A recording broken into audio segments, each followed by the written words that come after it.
Good afternoon, everyone. We will wait for 1 to more minutes for others to join, and then we will start this session.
Good afternoon, one and all present in this session. So today is third day of our MTP. essentials for machine learning, and the topics which we are going to discuss today is linear regression, logistic regression, k-means, and Gaussian mixture model.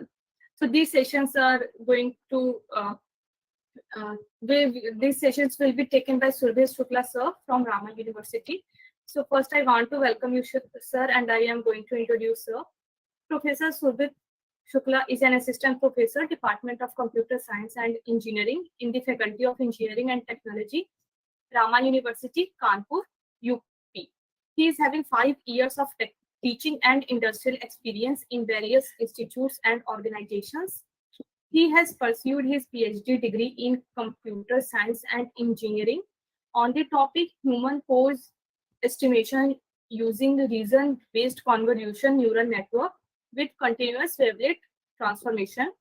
He has done his MTech computer science and engineering from Rama University Kanpur. He has done his BTech in computer science and engineering from Dr. Abdul Kalam Technical University, Lucknow.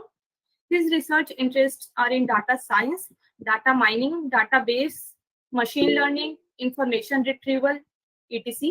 So far, he has 10 research papers in reputed international and national journals and conferences.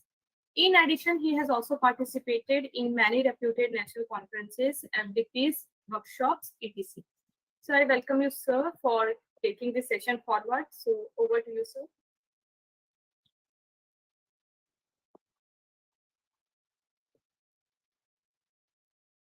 So, with sir, you can unmute yourself.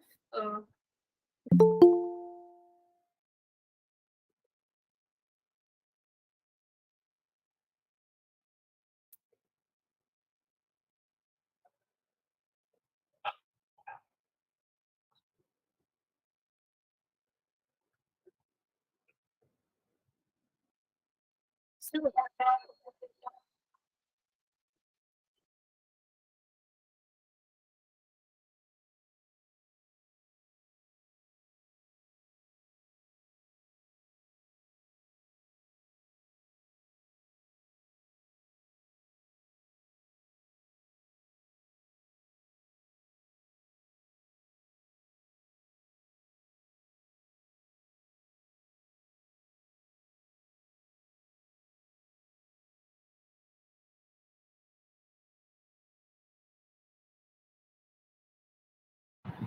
okay, sir has some technical issues. Sorry, joining again.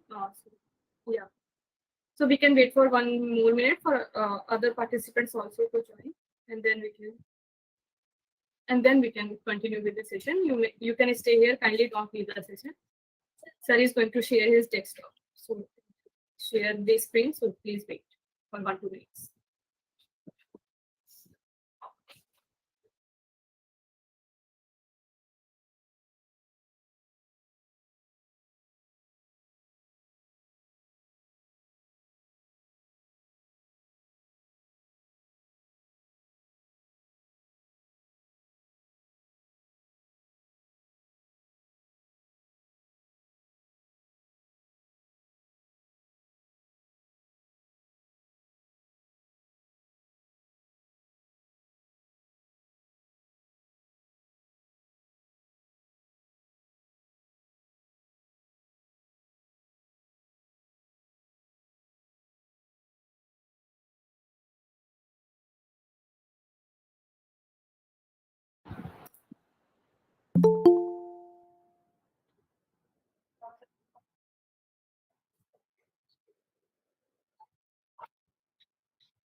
Hello, am I audible? Yes, sir, you are audible, sir. Yes. Okay. Good,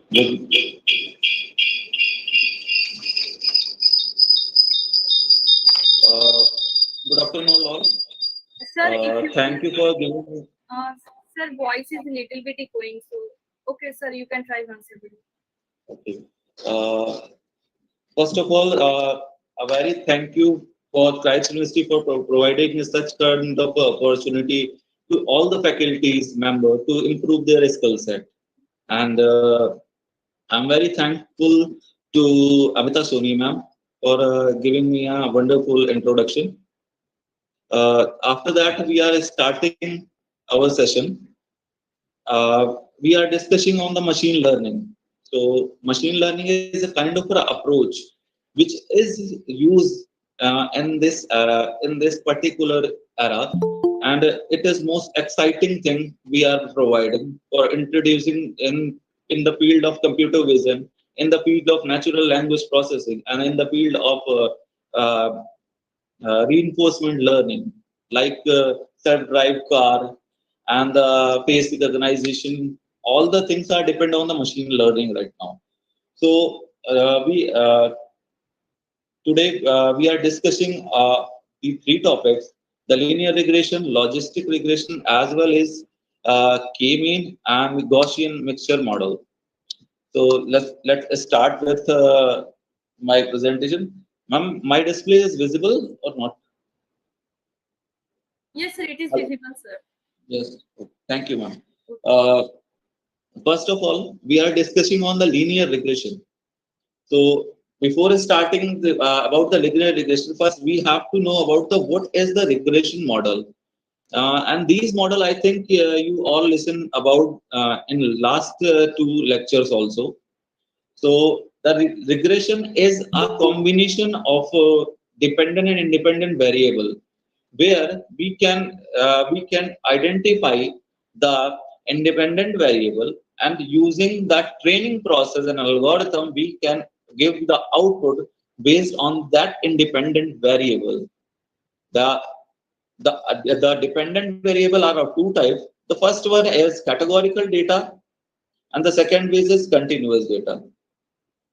And if we are talking about the linear regression, as you seen, the we are discussing, it is a kind of a relationship between the dependent and independent variable. The if we take our as an example for the salary prediction of an employee, then we are looking for the particular independent variable that the person having what kind of certification, the person having what kind of experience, and the person having kind of knowledge set. These kind of independent variable is estimated to what kind of salary a particular person is belonging.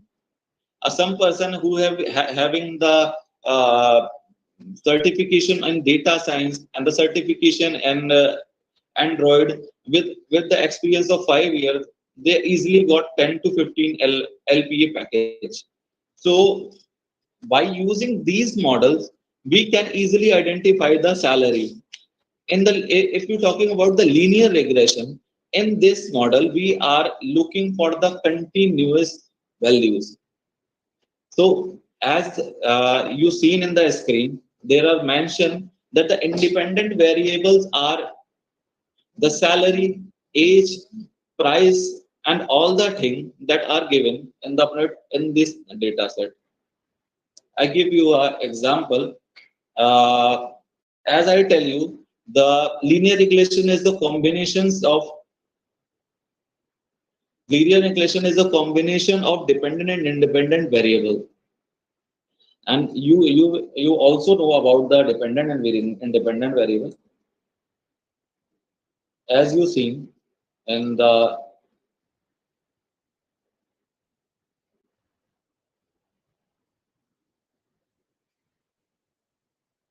screen, where we need to identify the particular person is purchasing a property or not.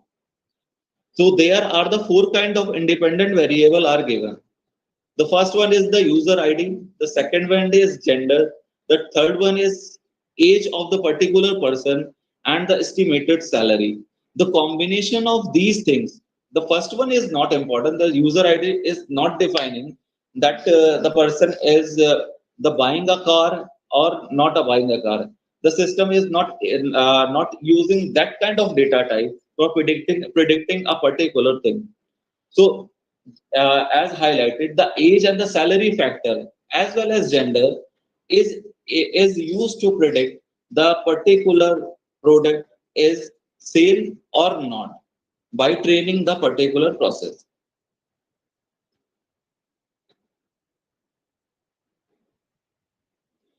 Now we are discussing about the linear regression. As we discussed, the linear regression is the combinations of or a relationship between the dependent variable and independent variable. All the independent variables are trained by the linear regression algorithm and give the result as a dependent variable in the continuous form. If you're talking about the linear regression, the data which is in the continuous form, like salary prediction, like sale prediction, like percentage prediction, kind of prediction is used in the linear regression. If we talk about the categorical data, then we are using the sales is done in the form of yes or no, the what kind of behavior of the person, that it is good, average or bad. These are categorized in the form of, when the output is categorized, then we are using the logistic regression. When the output of the particular data is in the continuous form, then we use our linear regression algorithm. As we working on the mathematical function in the linear regression, generally a straight line formula is used. Y is equal to mx plus c. All we are known about that equation of a straight line, where you are saying that y is a dependent variable and x is a independent variable, a is the constant. If we are talking about the salary prediction program, the if we're talking about the salary prediction program, the y is the dependent variable. What is the salary is predicted. The x is the input variable, that the age of the particular person or experience of the particular person is taken as a x, where a naught is working as a constant, where the minimum salary has been declared. If we are taking the particular salary of the institution, the minimum salary is 30,000. So if we're talking about the linear regression model, the a naught is taken as a 30,000.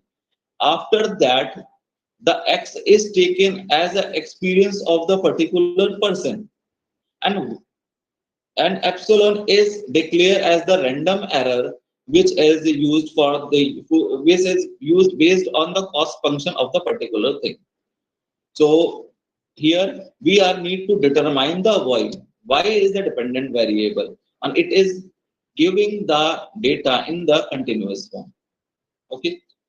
The next we are using in a linear regression types of linear regression. There are three types of linear regression, and I mentioned only two types.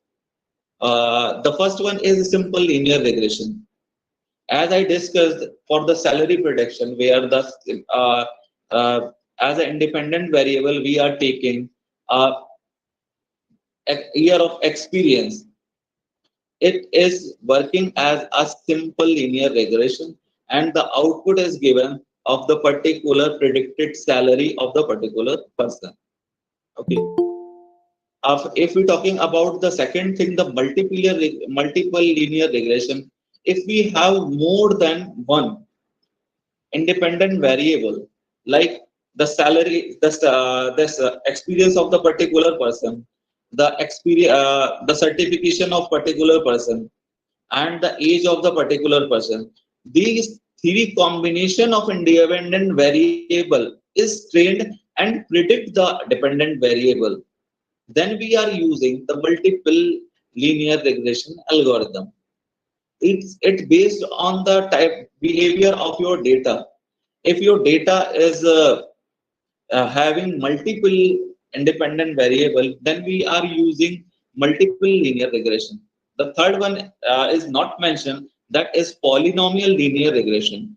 If we have different kind of behavior of the data has been given in the form of independent variable, and then we need to predict the output or a dependent variable for the particular system after training.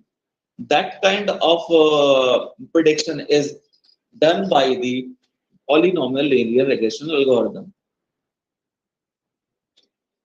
Now we are discussing about the linear regression line. As we are discussing, the we have to as you see, there are the combination of dependent and independent variable in this system, and we need to draw a line of regression, which is also known as the best line of your system. As you seen in the blue dot, these blue dots are showing as your data, which is providing to the algorithm for the training. After the training process, the system is finding that the best line or line of regression for the particular function. The main aim of these algorithm is to minimize the cost function.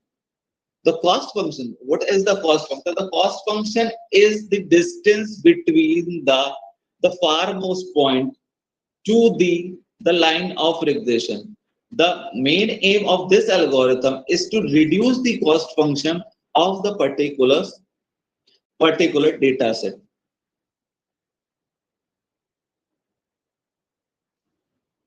These are the positive linear relationship and the negative linear relationship.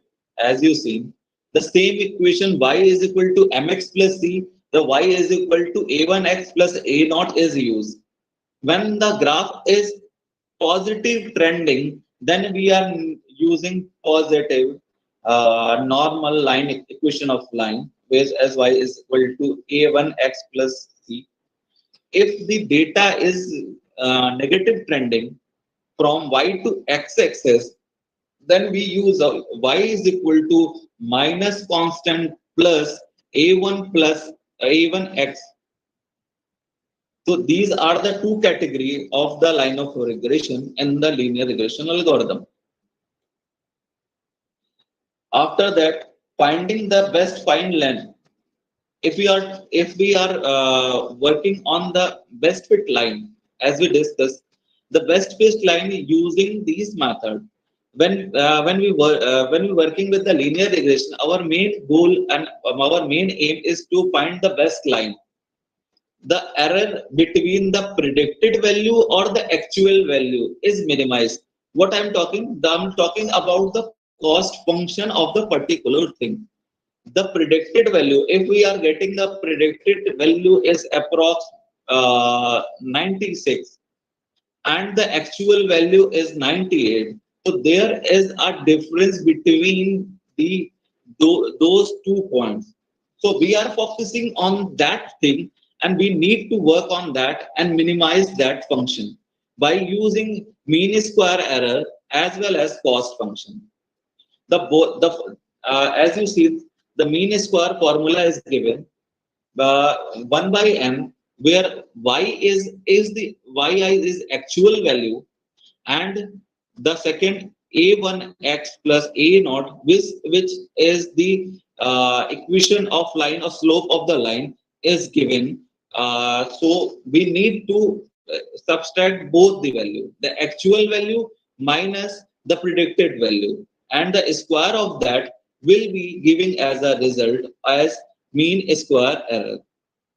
So what we need to minimize the cost function for the improving the efficiency of the particular program or particular algorithm. Finding the best function, as we are discussing, the two more things are needed. First one is gradient descent, The second way is R square method. First of all, we are discussing about the gradient descent. The gradient descent is used to minimize the mean square error by calculating the gradient of the cost function. The gradient descent is calculated the minimum mean MSE, mean square error. The second one, the R square method, is also used for the linear regression method, linear regression algorithm. The R square is a kind of a statistical method that determines the good fit or a better fitment of the predicted value in a particular graph.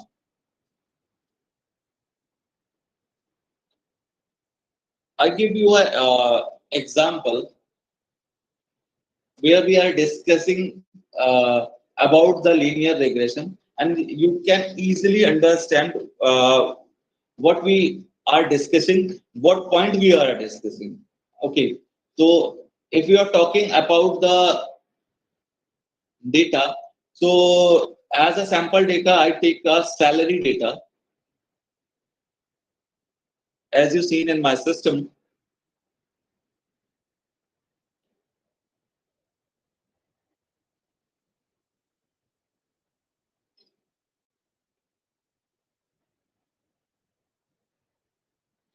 Now we have two columns. The first one column is defining the year of experience of the particular person.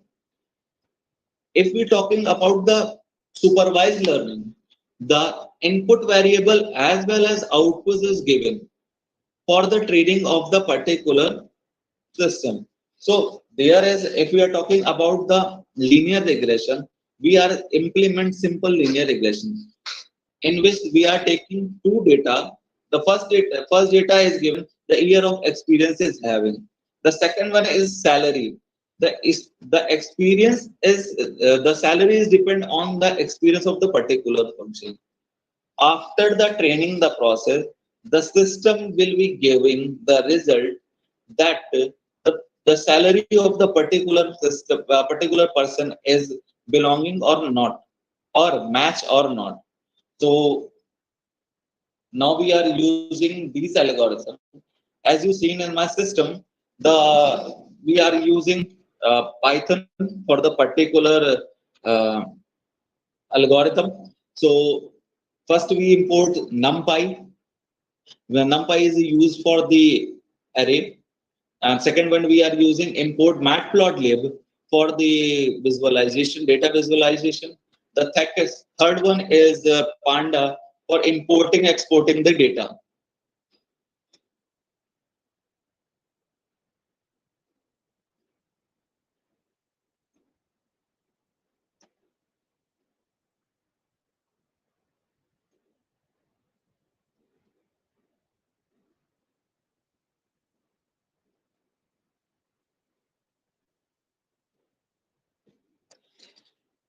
Now I'm using Colab for the processing and for the execution of my program.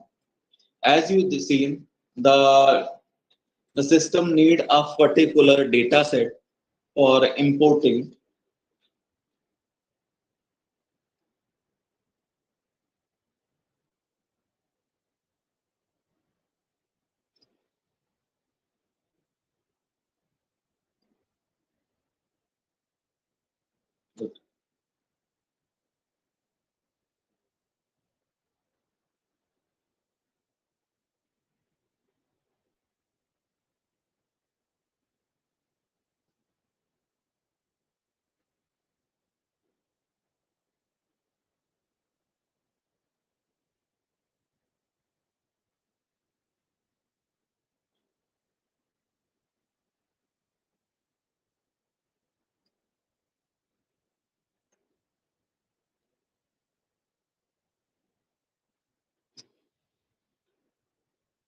As you seen in the screen, we are importing the salary data where the experience column and the salary column has been given. Now we need to train that data on the after the training that data we are working on a particular confusion matrix for evaluating the model of the particular system. As you see, we are using a scikit-learn algorithm for training, test, and splitting process.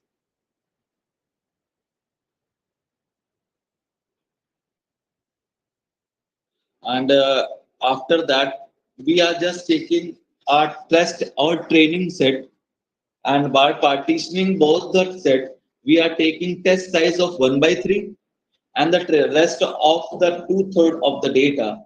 We have 30 data. So we are 10 data is taken as the train data, and the 20 data as a training data.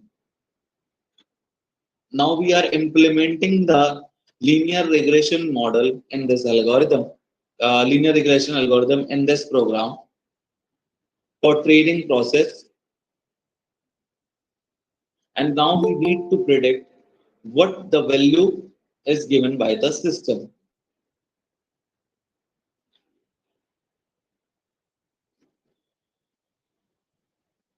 As you seen in the screen, the best line of the particular input data is that, and the test, and these red points are showing that the data set which is given. In the if you're talking about the x-axis, you are seeing the year of experience, and if you're talking about the y-axis, where you can see the salary of the particular person. So what we need to minimize the cost function of the particular model. This data is visualizing the training set result. After the test, we are getting the result is the more accurate model as comparison of last model. Okay. Now we are discussing about the logistic regression. The logistic regression is used for the categorical data, and if we have input variable, as we discussed about the regression, is a combination of independent and dependent variable. So if we're talking about the linear regression, the dependent variable is in the form of continuous data. Now we are discussing about the logistic regression, where the data is in the form of categorical data. What is the, first of all, you have to understand what is the categorical data. If you're talking about the categorical data, the data which is given in the form of category. In the form of category means the data is given in the form of yes or no. The data is given in the form of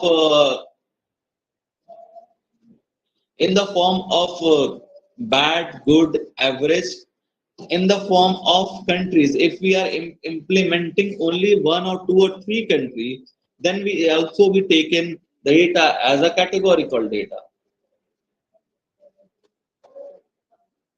As you seen in the screen, the logistic regression predicts the output of the categorical dependent variable, and it can be either yes or no, or 0 or 1, or true or false. When the data dependent variable is given in the form of 0, 1, yes, no, a categorical form, then we are using the logistic regression. If the data is in the form of continuous form, like we are using salary prediction, sales prediction, percentage prediction, in that kind of dependent variable we needed, then we are using the linear regression model. Then if we are using our sales prediction, the sales is done or not done. If we are talking about the placement of the student is the dependent variable, or result is in the form of the student is placed or not placed.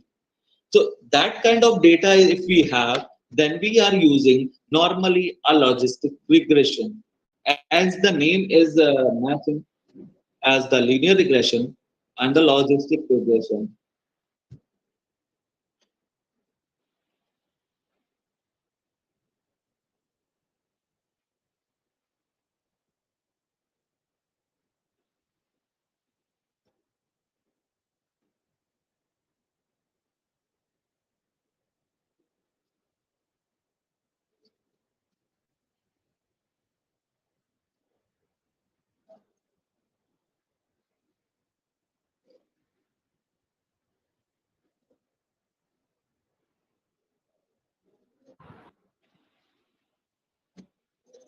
Sir, you are not audible. Hello. Yes, sir. Now it is fine, sir. Yeah. Next one, if we are talking about the logistic regression, the linear regression is used to solve the regression problem, where the logistic regression is used to solve the classification problem.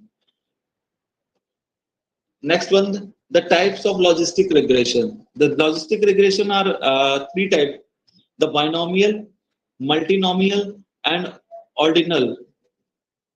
As we discussed, binomial logistic regression, where are the two type of data is given. The particular person is the property is sale or not sale. If we are having answer of only two category, the first one, the sale is done or sale is not done. A particular student is pass or fail. A particular result 0 or 1. If we have data in the form of category of two category, the two category is 0 or 1, yes or no, pass or fail. These kind of dependent variable is binomial logistic regression model. The next one is multinomial linear regression, logistic regression. Multinomial logistic regression, if we need to identify the particular category of the animal, as you seen in the display, there are three categories are given: cat, dog, or sheep. So we are build a model use build a model in a computer vision, where camera is detect the category of the animal. So when we are using the camera in front of the animal, the camera will identify that is the cat, that is dog, or that is a sheep. If we have more than two category of the data, then we are using multinomial logistic regression. The third one is ordinal. In ordinal logistic regression, there can be a three or more possible order type of dependent variable, such as we are talking about the speed of a particular fan. The fan speed is low, the fan speed is medium, and the fan speed is high. And this kind of dependent variable we are using the ordinal one.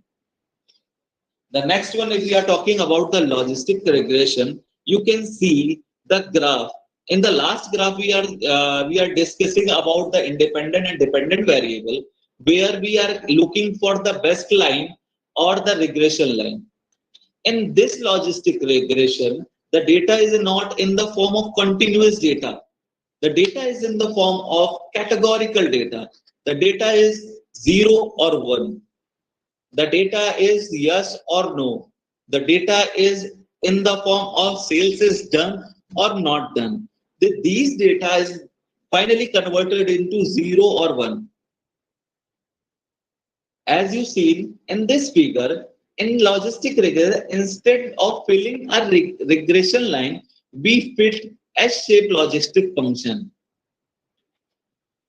Or we are also using the sigmoid function in the logistic regression. That's why we are using S-shaped logistic function, which predict the two maximum value. The value will be 0 or 1. If we are talking about the sale of BMW car, so we are looking for the particular data as a independent variable. The first one, we are looking the annual income of the person. If the annual income of the person is 10 lakh or a 5 lakh, so that kind of person is not eligible for buying a 50 lakhs car. So what we need, we are looking for the model which is defined the category that the car is sale or car is purchased by a customer or not purchased by a customer. So before implementing this kind of method, what we need to see, we looking for the particular data where the salary of the particular person is looking, the last car is the data of the last car, we are looking how much car is older, the last car. If a person having buying a car in previous 10 year or 10-year-old car, so there is a time to replace or buy a new car. So that kind of behavior in the independent variable we are looking. On the basis of that training process, we after that we need to define the dependent variable that the particular car is purchased by a particular customer or not. If the probability of purchasing or buying car is 0.8%, let us suppose that we are getting a probability that a person having the probability or possibility of buying a car is 0.8% or 0.7%, then we are taking as a 1. If we have the possibility of buying is 0.3%, then we are taking as a 0 by using the threshold value or the sigmoid function. The sigmoid function is determined that if we have value more than 0.5, or if we have value more than 0.4, the threshold value will be taken as 1. And if we having the value less than 0.5, then we are taking the dependent variable as a 0. You can get a dependent variable as a logistic data or categorical data. What is the sigmoid function? As we discussed in the last slide, the sigmoid function is applied in the logistic regression. So what we need to apply in this model? So sigmoid function is a mathematical function used to map and predict value to the probability. It maps the real value into the another value in the range of 0 to 1. As we discussed, if we are implementing their model, the probability of buying car is 0.8%, then we are taking as a person as 1.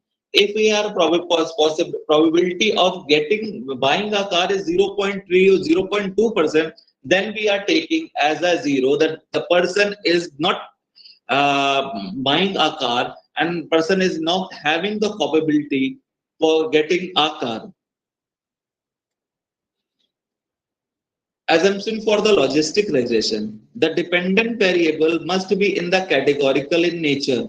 If we were to, as we discussed in the linear and the logistic regression, if we are looking for the logistic regression, we need to have a data in the categorical nature. If we have dependent variable in a categorical continuous form, then we are easily implement linear regression. The independent variable should not have multicollinearity. You can see this is the data set which is used as an example of the logistic regression. Where the user ID is given, the gender is given, the age of the particular person is given, and the estimated salary. In which we are taking age and salary as our independent variable. By using these two independent variable, we trained the logistic regression algorithm. After implementing that, we are looking for the particular result or dependent variable that the particular sale is done or not. You can see in the purchase column, the 1 or 0 is given. The 0 is represented as the sale is not done, and 1 is represented as the sale is done. If we are if we are talking about the uh, program of the logistic regression,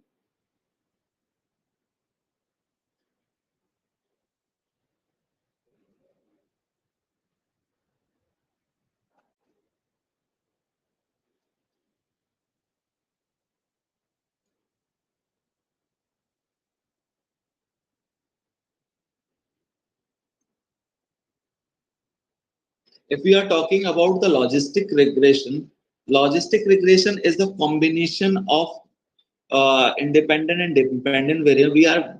Where we are looking for the categorical data. As you seen in the my screen, just a bit.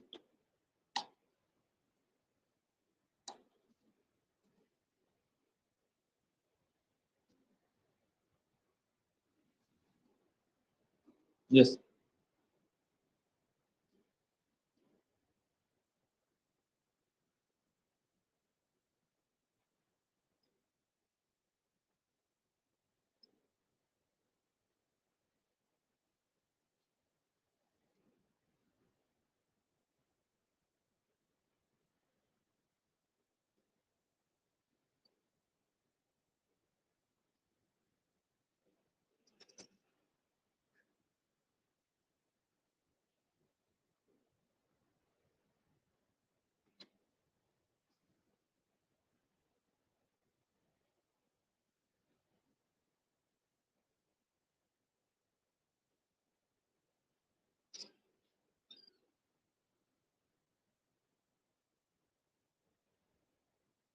As you seen in the display or screen, there are age or estimated salary has been given, and we need to predict the particular product is purchased by a person or purchased by a customer or not.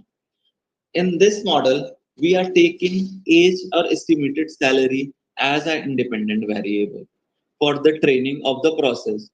And the second one, dependent variable, we are taking a purchase value.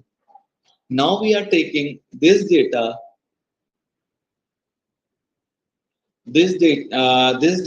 for the training of the process, and we are splitting that data in two categories. The first one is training data sets, and second one is testing data set.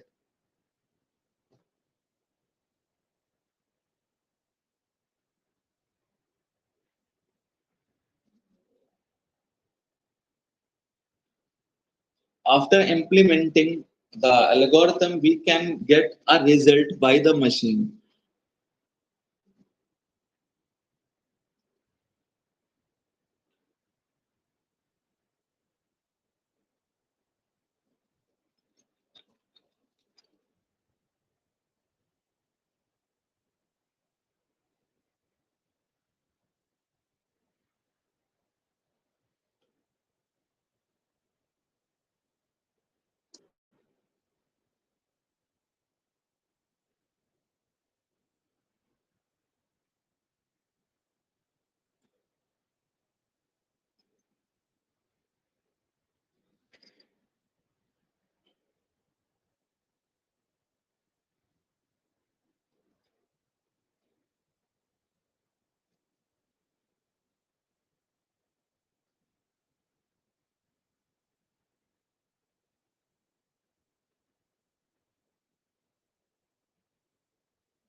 As you see in this program, we are taking these three data as in the form of his age, as in the form of estimated salary, as a purchase a particular of the purchases. After splitting the data using the scikit-learn, we are distribute this data with the testing size of 0.25. Means if we have the 100 data, the 75% of the data is taken as a training model, and the rest of the rest is using as the test model. So by as you see in the test train model, there are four modules are given. The first is X train, X test, Y train, and Y test. If we are talking about the X train, we are taking the data as the age of the particular customer as well as the salary of the particular customer. So what we need to predict, we need to predict the sale is done or not. After implementing the model, logistic regression, we need to find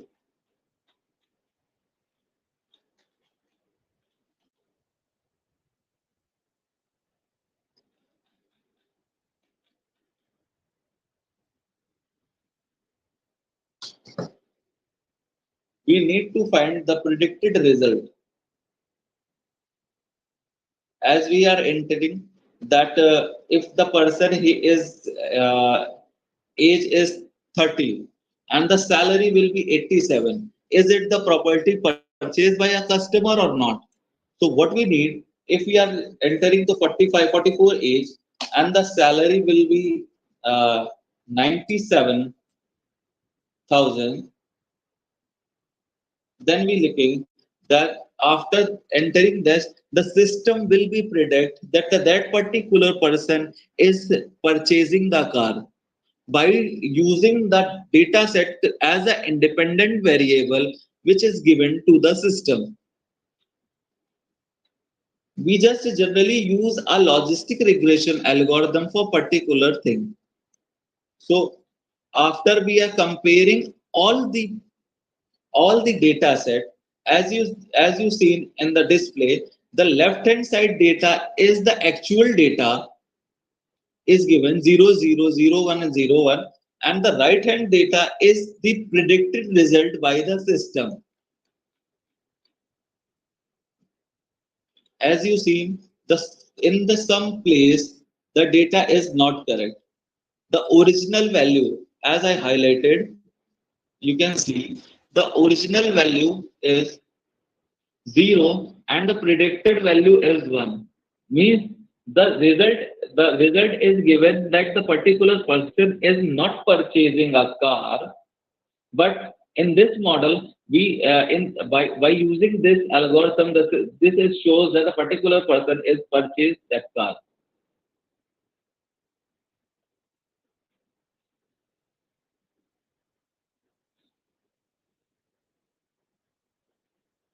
Okay, as you seen in the display, we are using just a normal confusion matrix for predicting or evaluating the model, that how much model is correct.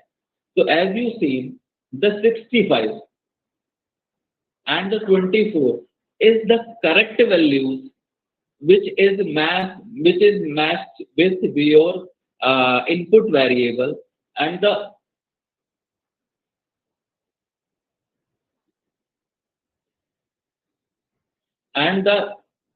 8 and 3 overall 100, 11 values are wrong, or 11 values are not predicted exactly. So the model is 89% accurate as compare if we are comparing with the input data set.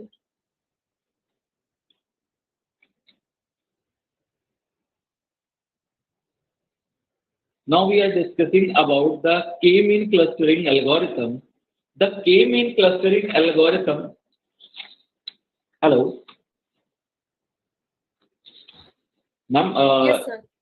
My display is visible or not? Sir, the screen is visible, but it is like stuck at one place.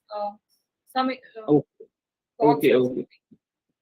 I think the kind of a network issue that I'm also facing kind of a difficulty to work on that.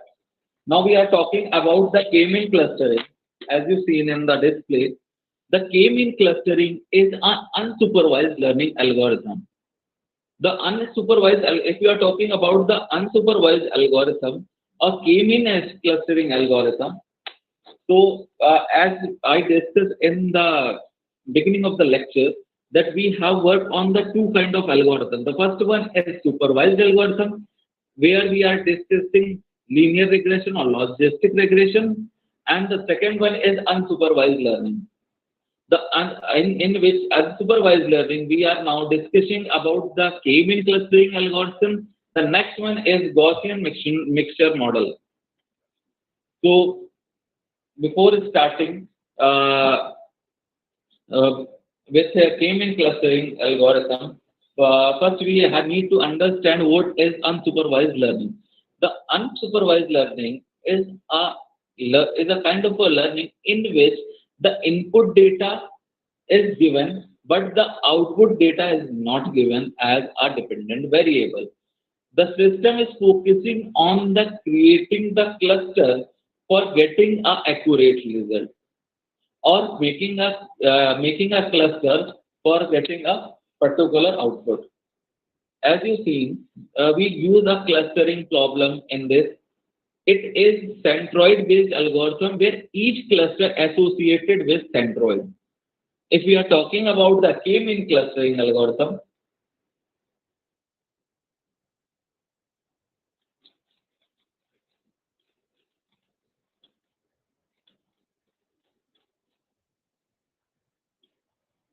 if we hello, if we taking Yes, sir, you are audible. if we are talking about the K-mean clustering algorithm, it is a centroid-based algorithm where each cluster associated with a centroid. The main aim of algorithm is to minimize the sum of distance between the data point and their corresponding cluster. In this model, or in this algorithm, the data is given in the form of a cluster, or unlabeled data is given. So what we need to work on that, and create a cluster for classification of the data. As you see in the display, the K-mean clustering is an unsupervised learning algorithm that is used to solve the clustering problem in the machine learning, and it is a centroid-based algorithm where each cluster is associated with the centroid. The main aim of this algorithm is to minimize the sum of the distance between the data point and the given cluster. The K-mean clustering algorithm performing two tasks to determine the best value for the K center point and centroid, and assign the cluster. What we need to do, if you are talking about the K-mean clustering, we need to first identify that how many cluster we need to for the classification for the clustering algorithm. So first we need to choose number of cluster by using particular method, as we discussed in this slide, that algo method. You can see the k number of clusters. If we need to determine the how many cluster we need to implement in this model, then we use the algo method for determining that how many cluster is used in this particular algorithm or particular data set. As you seen in the display, that before implementing K-mean clustering algorithm, the unlabeled data is given. The sum of some data is belonging to the low category. If we are talking, the data is given in the form of salaries, or if we are talking about the kind of a price, some data are belonging to the low category, some is belonging to the high category, and some is belonging to the average category. So the categorical, if we are talking the category, or if we are talking about the cluster, the data is transformed into three cluster form. As you see, the first one is represent is in the blue color. The second cluster is in uh, green color, and the third one is in the form of black color. And This is the k-mean algorithm, as you see. So first, as I tell it, first in step 1, we are looking that how many number of clusters we are using for the particular algorithm.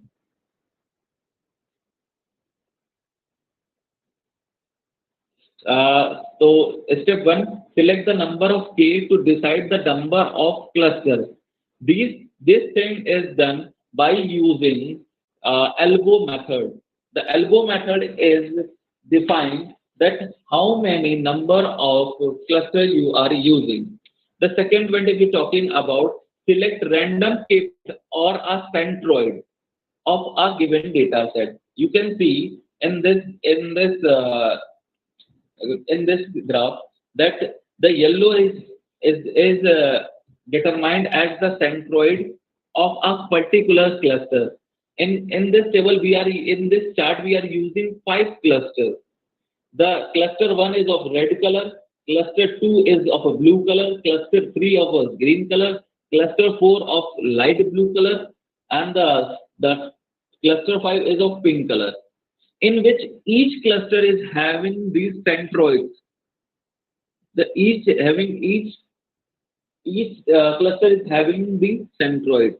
The centroid is taken and the nearest data set as the nearest data set or nearest data set by the centroid is taken as a combination of data set which is determined as cluster 1, cluster 2, and cluster 3.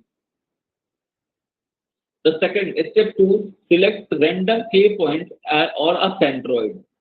The step 3, assign each of the point to the centroid, which will be to predefined cluster. This is declared that we have to assign based on the cluster. Each data set is evaluating the distance between the cluster and the particular point. If the point is nearby the particular cluster, then that data point is declared as the cluster 1 and cluster 2 and the cluster 3. The fourth one, calculate the variance and place a new centroid in each cluster. We are not stopping. We are not stopped at this point. First, we are taking a particular cluster. After evaluating whole model, then we are taking another next centroid for evaluating the model. Assign each data point to the closest centroid that form a K cluster. By using the Euclidean distance, we are evaluating that how much distance is between the centroid and the particular point. The next point, calculate the variation and place the new centroid of each cluster. As we discussed, after whole process, we are working on the next centroid. In next centroid, the Euclidean distance is evaluated, and that Euclidean distance is determined that the particular data set belongs to which type of cluster.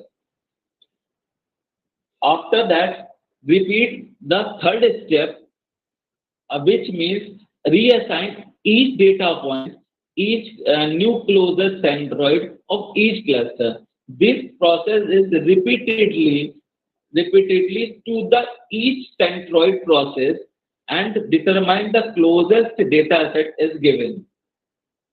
The last one, if we are reassigning occurrence, then compute and place the new centroid of each cluster. After that, reassigning each data point to the new closest. After evaluating whole model, if any reassignment is occur, then go to step 4. If we have any kind of reassignment, then we are going to go to step 4. Otherwise, if the whole model is evaluated, then we go to the finished model.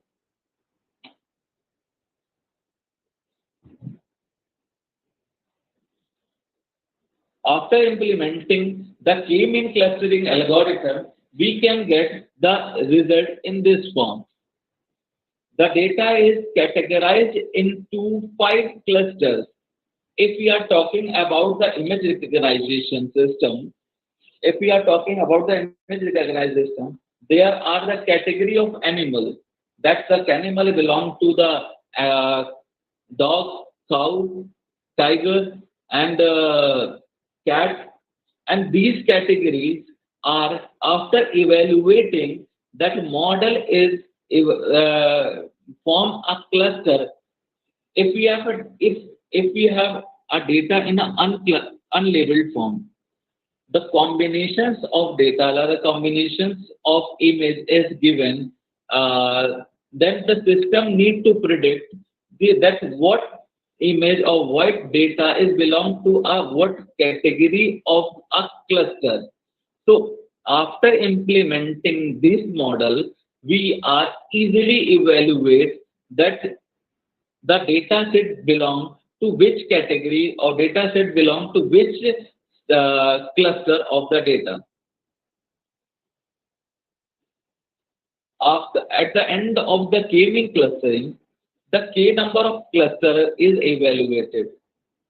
The k number of clusters, for calculating the k number of clusters, there are some different ways to find the optimal number of clusters. But here we are discuss about most appropriate method to find the number of clusters and the value of the k. So as we discussed in this model, for determining that how many cluster we are taking in this model, so we using normal elbow method. Now we are discussing about the elbow method. The elbow method is one of the most popular way to find the optimal number of cluster. If we are taking the cluster by the user, you cannot easily identify how many clusters are needed for the classification of the particular data.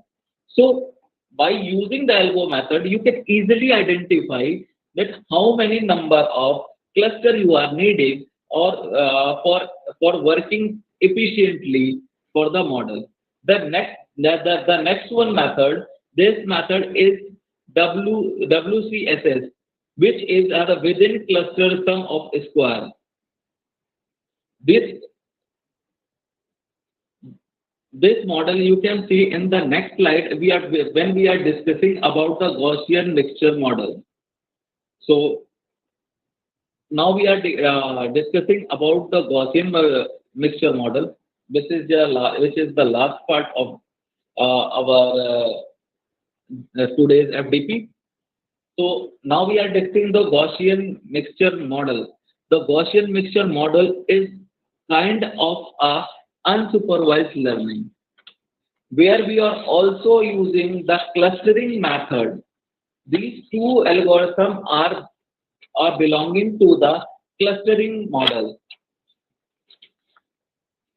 where we are using the Gaussian mixture model for the audio classification. If we are talking about the voice recognition system, if the system is having more than one voice, so what we need, by implementing Gaussian mixture model, we are identifying that how many voices are in the system and which voice is belonging to the which group.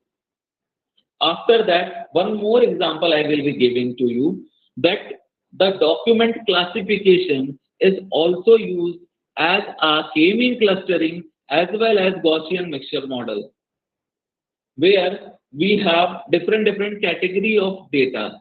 Like we have data in the form of PDF, the data in the form of doc, the data in the form of Excel. So what the system is working, by using Gaussian mixture model algorithm, we are implementing and identifying what category or what cluster of data is in the form of document classification. The next example we are giving the image segmentation. If we are talking about the image segmentation, we need to work on the model. So unlabeled kind of data is taken as an input in this model. So what system? The system is easily classified and segmented all the images. Let us suppose we have the people of 5 people photo of 5 people, and each people is having 20 photos. So we have 100 photos.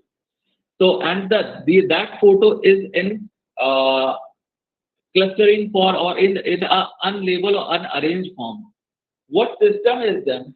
First system is creating a cluster of 5 categories, because we are taking the image of 5 people of different angles and different ways. So what system is done? The system is evaluating the model, and after training, it will determine that in which category the particular system is belonging. Now we are discussing about the Gaussian mixture model. The Gaussian mixture model can be used to cluster unlabeled data. As we are discussing unlabeled data, the data is not labeled. So the both models, K-mean clustering as well as Gaussian mixture model, these two algorithms are used for clustering model. These two are the clustering algorithm. So what we need, if we are talking about the K-mean clustering algorithm, the K-mean clustering algorithm creating a number of clusters by using the nearest distance, Euclidean distance, or centroid. What is new in the Gaussian mixture model? If we are talking about if we are comparing both the model, K-mean clustering as well as Gaussian mixture model, there are not a huge difference between them.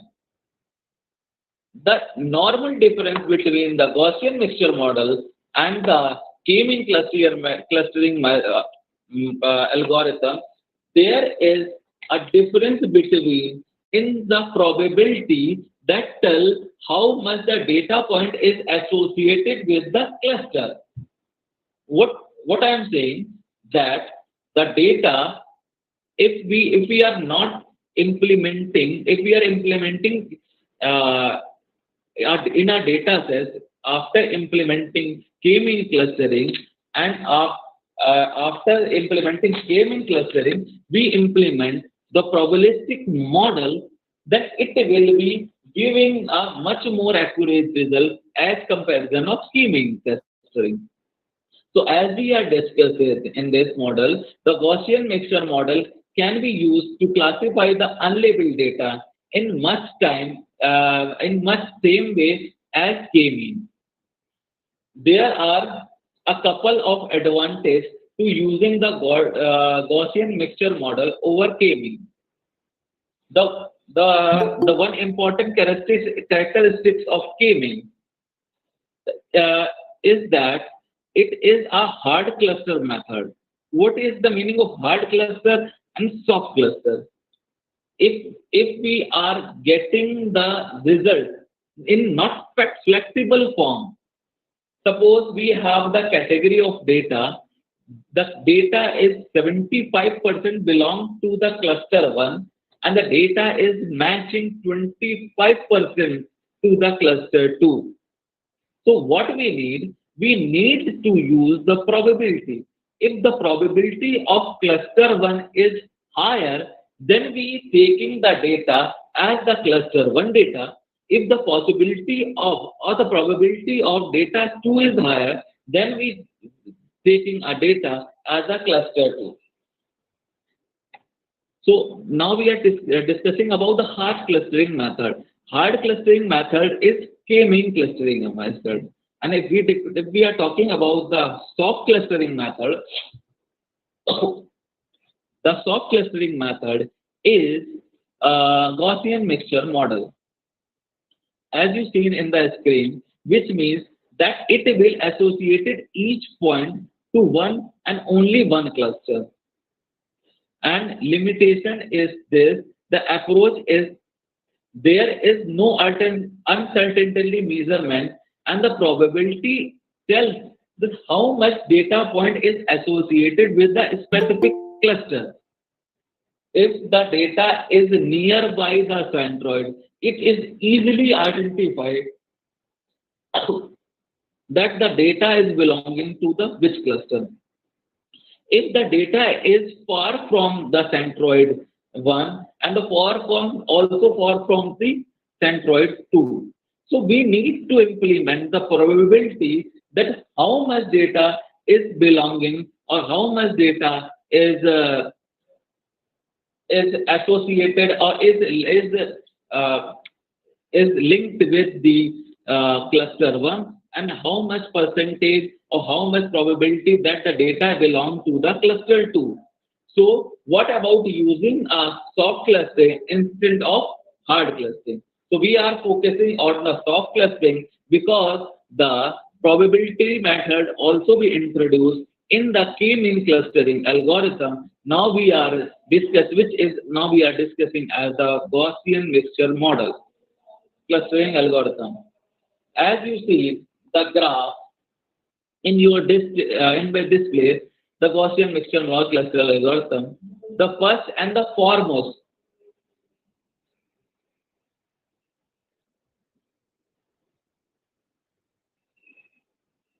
as you seen in this graph, there are three clusters is given. The first cluster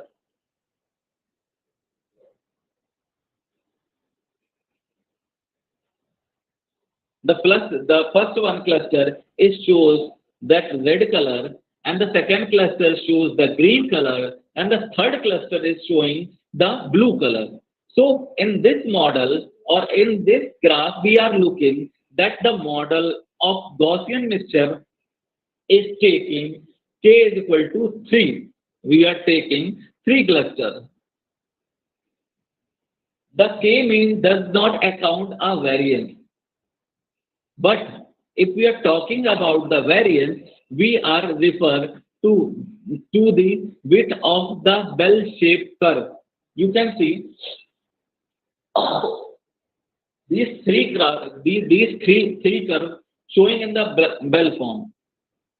If the variance is high, as you see in blue color cluster, the variance is higher, then the cluster is wider. If we are talking about the variance in the green one, the variance is less, so that the bell type figure or a graph shows that the less wider as comparison of blue one. Now as we are discussing about the combination of cluster 1 and cluster 2.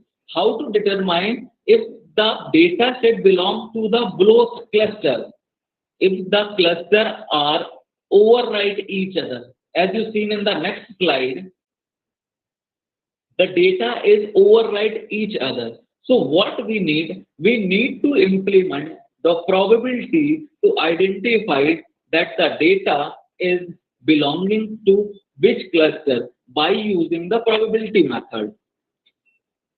As if we are applying the probability in this area, as you see in the mouse,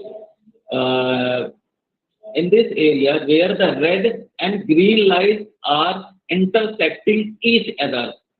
So in that point, the probability of belonging to the cluster 1 is 50% and the belonging to the cluster 2 is 50%. If we are talking about the mean 1 value, this is purely belongs to the cluster 1. The next line in the right hand side of cluster 1 line, you can see that this is belonging. This model is 75% of the of the data is belonging to cluster 1 and 25% possibility of the data is belong to cluster 2.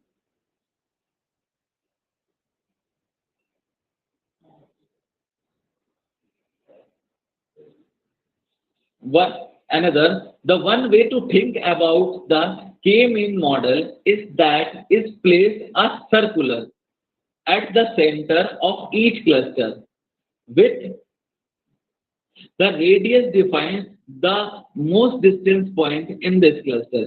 As you can see that the round figure of the cluster override black and yellow. So there is kind of a difficulty is created to identify that the data is belonging to the which cluster. The green one and the blue one is far from both of the data cluster, but as you see that the yellow one and the black one override each other, and that point are creating a kind of a conflict that the data is belonging to the yellow cluster or black cluster.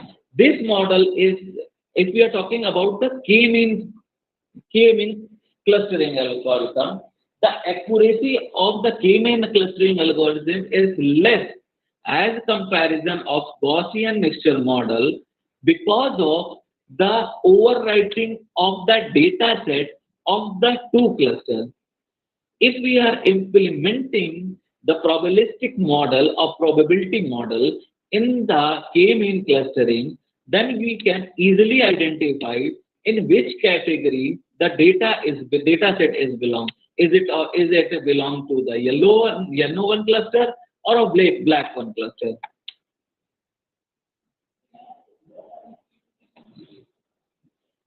This works fine for the working data in a circular way. When you are data take in a different shape, if we are data having in a round shape, then it will be override. Another way, if we have data in the elliptical form, if we are dating a cluster in the circular form, in this category, you end up with something like this. The data is override each other, and you have really difficulty to identify the data. The data is belong in which cluster. After implementing the Gaussian mixture model, you can get the result in this form. The data are different, categorized in different forms. The cluster 1, cluster 2, cluster 3, and cluster 4. The data who is overwriting each other in that category, the probabilistic method is used to identify that the data is belong in which category. If we are talking about the Gaussian mixture cluster algorithm, you can see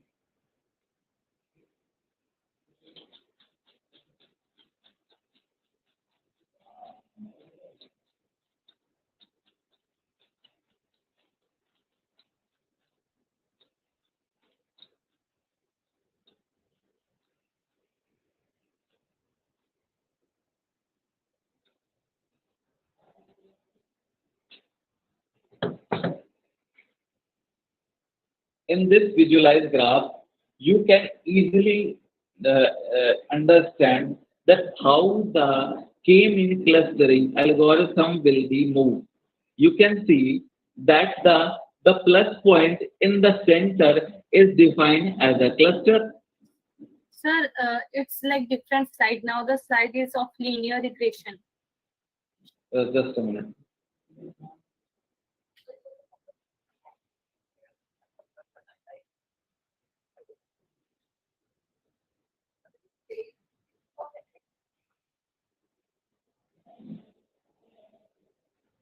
Yes.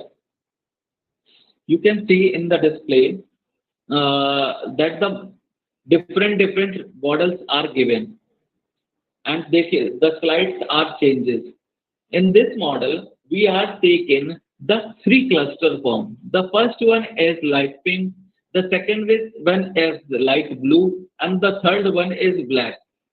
And you can see that the centroid is moving. After evaluating this particular first module or first iteration, the centroid will be shifted. After evaluating the third model, the centroid is shifted, and at the end of the result, the three cluster is formed. And after that, after determining the cluster, the data which is creating kind of a conflict. So in that data, the probabilistic method is used, and that by using that model, you can easily identify in which category the data is belonging.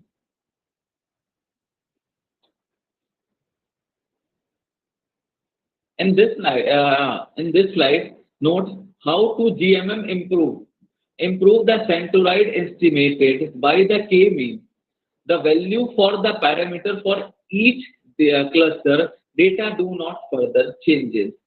Means, if we are talking about the k-mean clustering algorithm, there is not a huge differences between the model.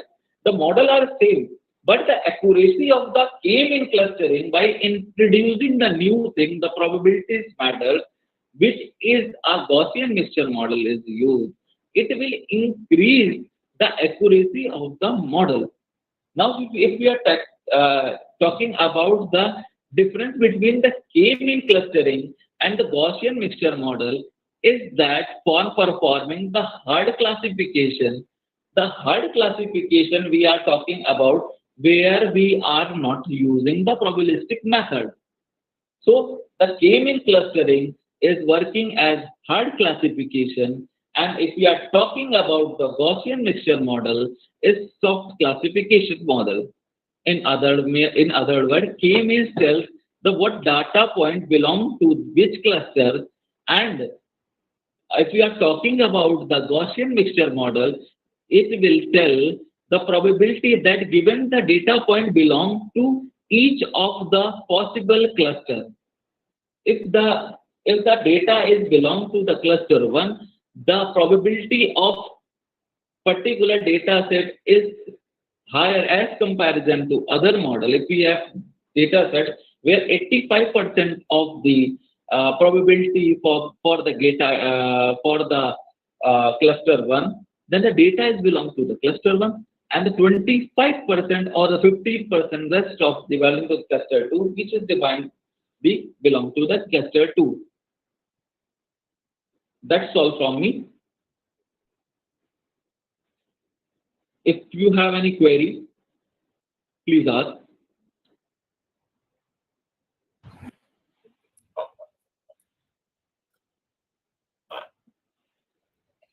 If any participant wants to ask any query or any doubts, you can ask sir regarding that.